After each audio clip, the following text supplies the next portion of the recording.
Welcome to New York Got Game.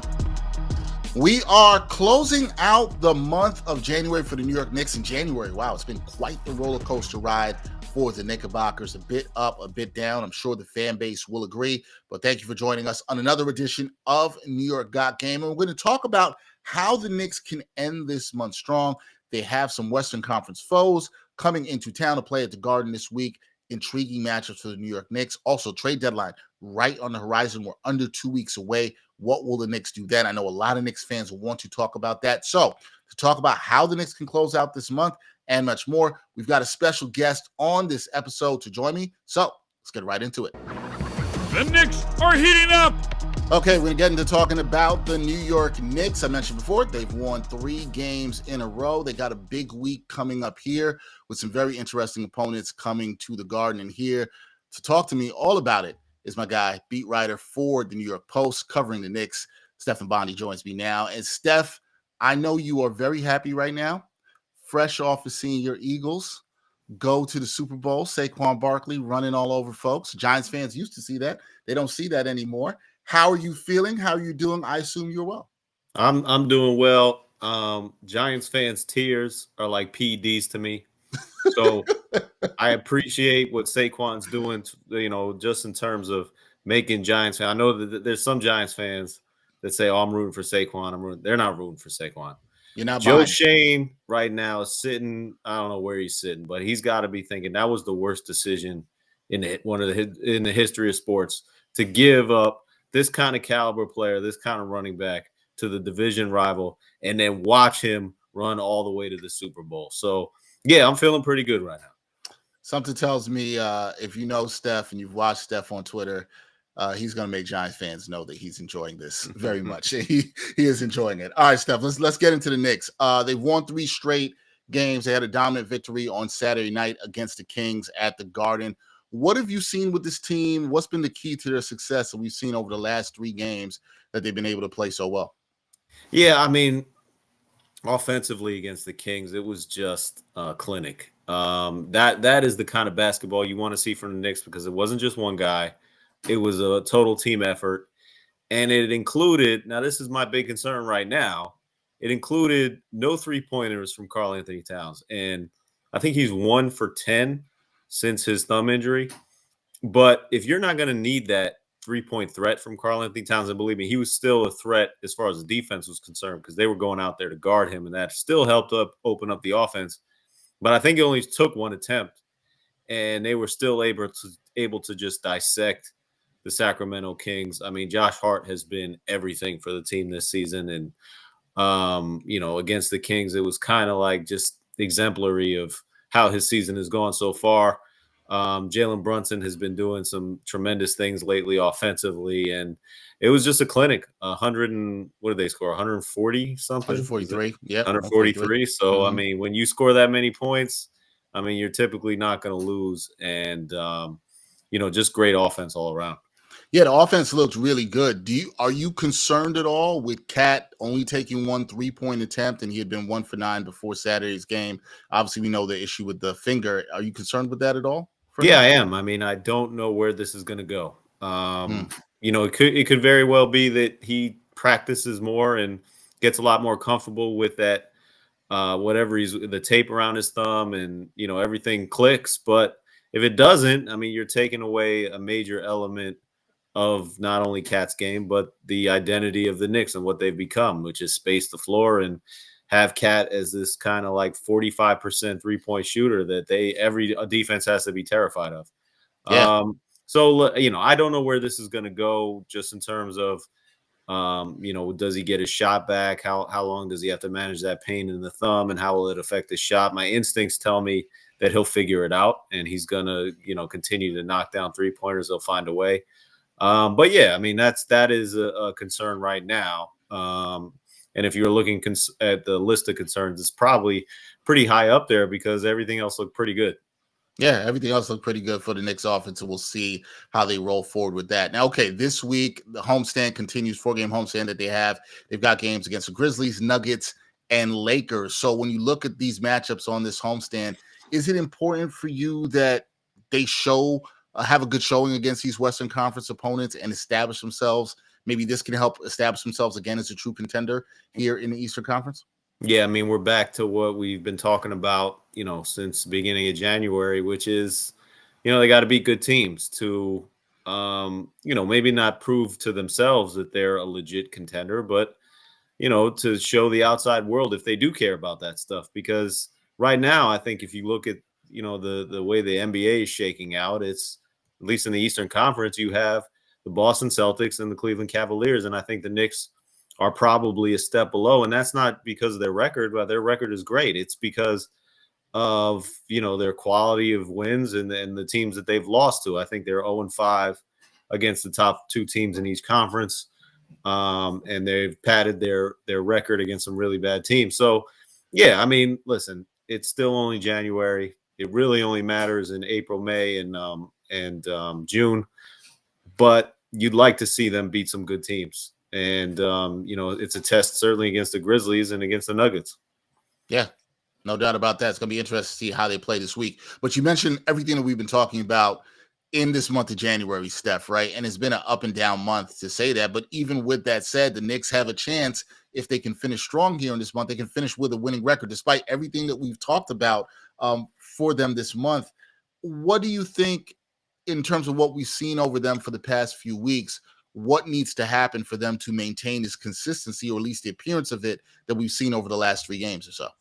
Yeah, I mean, the wing play was certainly a lot better against the Kings. I mean, OG Anunoby had some interesting comments post-game when he talked to MSG Networks and said, I had not been getting any touches. I had not been getting any shots because I have not been getting any opportunities until he scored 30-something against the Kings. So, listen, I don't know how much of an issue that is in terms of how OG feels he's being utilized within the offense and whether he feels like he needs a bigger role.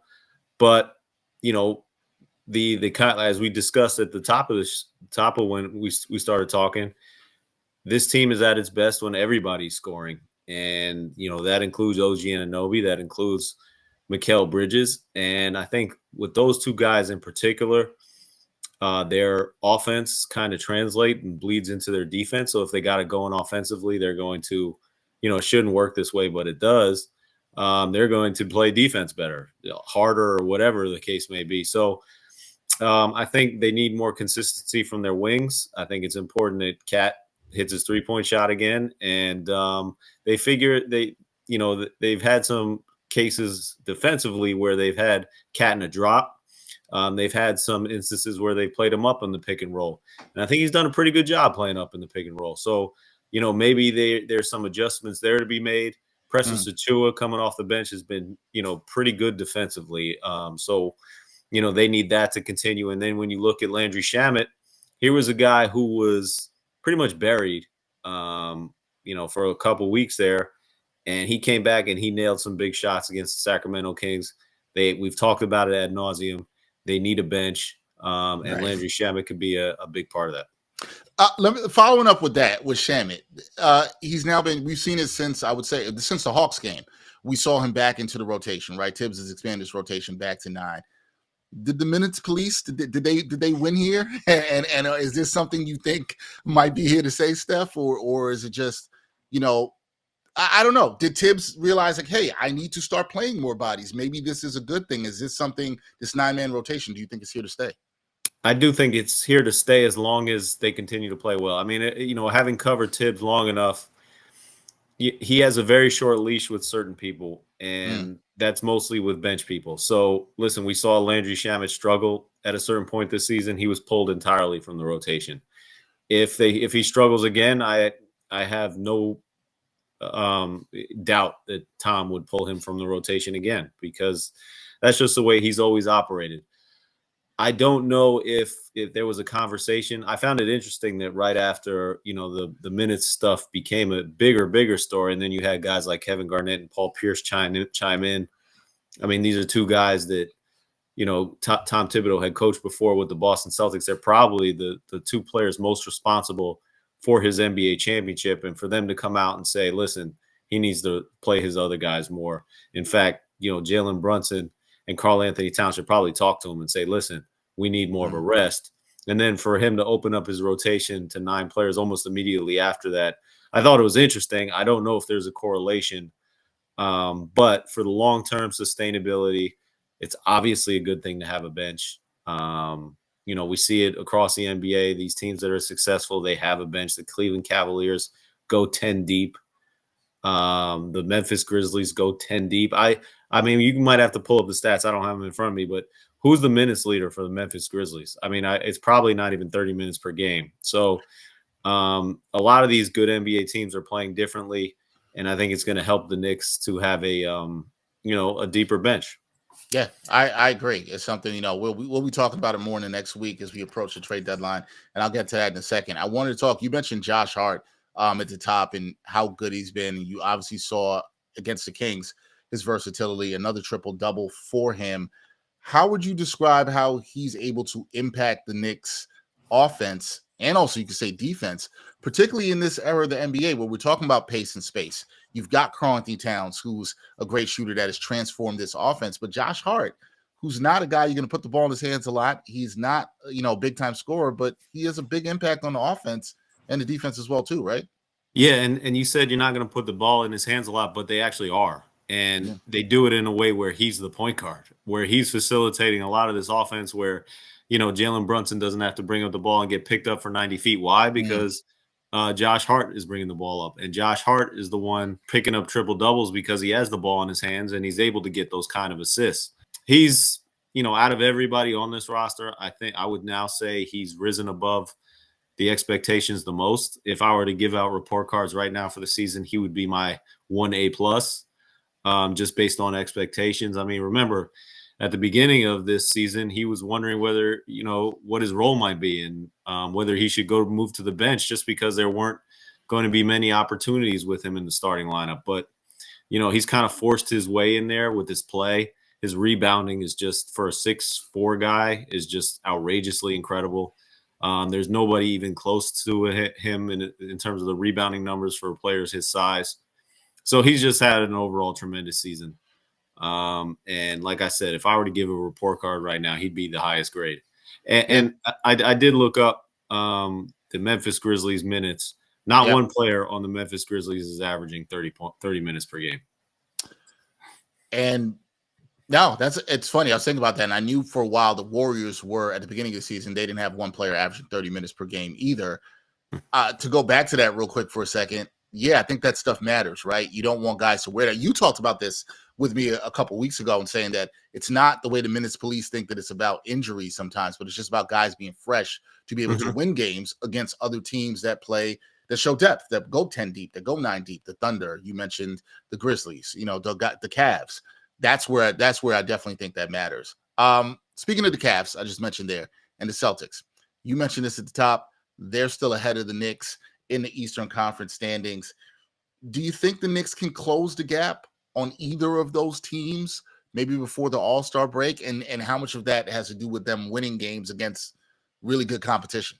Yeah, I mean, it has everything to do with that because their strength of schedule, I haven't looked at it too recently, but it was the toughest in the NBA fairly recently. And they're going to have to be good teams. And, there is enough of a cushion, especially from the Cavaliers, where they're going to have to win a lot of games to catch those teams. And the game I have circled right now is February 8th or is it February 9th? It's either February 8th against the Celtics. It's 8th against the Celtics. February 9th is a Super Bowl, by the way. Yeah, you have that date circled as well, too. I got both dates circled. Yeah. So I just didn't know why for which one. But that's a big game. At the Garden against the Boston Celtics. They were absolutely creamed in the season opener in Boston. They have not played the Celtics since. That's going to be the next time they play the Celtics, and that's going to be a big game. And also, as you mentioned, the getting tired stuff that we talked about last week or a couple weeks ago. Listen, they had 3 days off between games before they played the Sacramento Kings. They had a deeper rotation, and guess what? They dominated that fourth quarter. And they've struggled a lot in fourth quarters, but you saw, what they can do when they have fresher legs. Yeah, you definitely saw that, and that's where the rest matters. We're going to talk about this a lot in the next week or so. Trade deadline approaching. There's a lot of talk around that. Do you see the Knicks being aggressive buyers here, or do you think they're going to prioritize maintaining their current roster chemistry that they have right now, or do you see them being buyers here at the deadline? I mean, they can only be aggressive to a point just because of the where they are with the apron stuff and them not being able to take back any more salary than they're giving out. So I think the priority is at center still. I think they get a wing as well, but everything revolves around Mitchell Robinson. My understanding is that they're going to upgrade their center position one way or another, whether that's because Mitchell Robinson is coming back, or it's because they don't think he's coming back and they're going to make a trade. So, I think that's where they stand right now. And a lot of it hinges on Mitchell Robinson, who, by the way, I mean, he looks like he's in shape. He made it a point to walk around the locker room the other night without his shirt on to let everybody know, hey, I'm in good shape. And he looked in good shape. So that was a big question mark, certainly, because not too long ago, he was not in good shape. And he's, has a tendency to struggle with his conditioning while he's rehabbing from injuries. So I think that's an important part of it. With that being said, he still hasn't practiced yet. And Tom Thibodeau, who at one point was saying, he's going to practice by the end of January. I think he was asked about this the other day. I wasn't there, but he turned non-committal on that already. So we've had different, the posts have moved a lot with Mitchell Robinson. We've been told one thing, and then that doesn't happen. That's happened multiple times already. We'll see if he gets back on the court. But I think the thinking is from the Knicks is getting a healthy Mitchell Robinson is better than anything that they can acquire at the trade deadline for the center position at this point. So we'll see how that goes. Yeah, it's going to be interesting to see trade deadline just under about 2 weeks away from us getting there. Last thing for me, Steph, when you look at all the games that they have this week to close out this homestand, as I said, you got the Grizzlies, you have the Nuggets, you have the Lakers. Which of these teams, which game do you think poses the toughest test for the Knicks this week that you really have your eye on? Test. So I don't have my eye on it because the biggest test. I always have my eye on it when LeBron James comes to Madison Square Garden, especially now, because you don't know if it's going to be the last time. And we're talking about a player who, love him or hate him, he is unquestionably the best player in the NBA since Michael Jordan, and he's unquestionably carried the NBA for a very long time. So he's had his big moments at the Garden. He's called it his favorite arena to play in. As an opponent, by the way, he never wanted to sign here, but I always have that date circled on the NBA calendar when LeBron James makes his one appearance at the Garden. And that's going to be special because, like I said, he's 40 years old. It could be the last time. Yeah, could be. I think a lot of fans have to think about that. If you're coming out to the Garden, that'll be on Saturday. That's February 1st. LeBron James and Lakers will be in town. Should be an interesting one against the Knicks. Will be an interesting week against the Knicks. Steph and I will be talking more about the trade deadline and everything going on around that. That is my guy, Stefan Bondy, who is extremely happy because his Eagles are going to the Super Bowl. He told you about February 8th. He's got February 9th circle. While we're recording this, just to let people know, the Chiefs are playing the Buffalo Bills, so we do not know the Eagles' opponent. But, Steph, my question for you before I let you go is, are you confident against either team that your Eagles are going to win? And that I'm not saying you're going to be celebrating with Cat and Brunson in the locker room, but are you confident that the Eagles get it done here? I'm very confident. And I felt like we were robbed at the last Super Bowl. I'm not going to get into all of that, but the Chiefs get every single call in the world. We know that. And felt like we were robbed a couple years ago. And I whether it's the Chiefs or whether it's the Bills, actually, I got it on right there. I feel confident in an Eagles Super Bowl. Go Birds. Look, you heard it from the man himself. I'm not going to say that because I don't root for that team, but Steph does. Steph is confident. I'm happy for you. Happy that your team got there. Giants fans, tough to watch Saquon Barkley. It is tough. I'm sorry for you guys, man. It must be a tough existence. Steph is sorry, but he's not really sorry. Thanks, Steph. Appreciate you, man. We'll talk soon. Man. So when you look at this month of January in totality, as we're coming to a close with this month, and you look at where the Knicks are, they have a chance to have a winning record. If you're a fan of this Knickerbocker team, you've got to be pretty pleased at where they are.